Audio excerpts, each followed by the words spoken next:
चलिए एक गाना लेके आई हूँ, अच्छा लगे तो लाइक कमेंट करना। 3 कलाकार आए हैं, एक गाना में आया था ना, एक से बढ़ के एक हाजी है।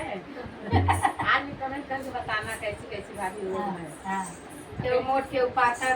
देने जा रही छाया यादव, साथ देगी रेखा यादव, बीच में मैं भी कुछ करूँगी। पकी गइल धानवा में, पकी गइल खेतवा में धानवा ना। पिया पकी गइल खेतवा में धानवा ना। पिया बगिया में बोलला सुगनवा ना। पिया पकी गइल खेतवा में धानवा ना। पिया पकी गइल खेतवा में धानवा ना।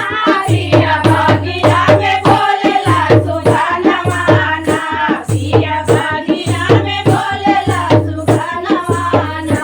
हे सुगनवा ना, हो सुगनवा ना।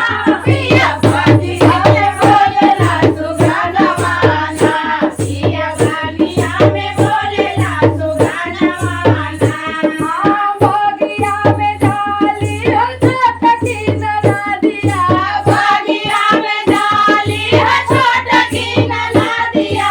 बगिया में डाली हो छोटकी ननदिया। बगिया में डाली हो छोटकी ननदिया। बोलिया से लड़ी गए नयनवा ना। हे बोलिया से लड़ी गए नयनवा ना। पिया बगिया में बोलला सुगनवा ना। पिया बगिया में बोलला सुगनवा ना। हो सुगनवा ना, हो सुगनवा ना। पिया बगिया में बोलला सुगनवा ना। पिया बगिया में बोलला सुगनवा ना। अरे बोल जान पिया हो अपनी बहिनिया। बार जान पिया हो अपनी बहिनिया।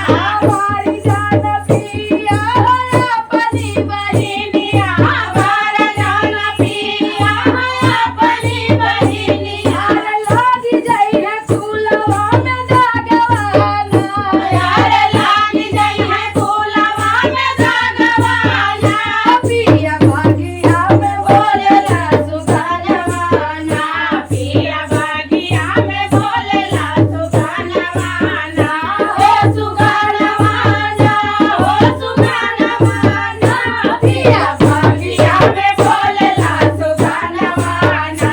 पिया बगिया में बोलला सुगनवा ना।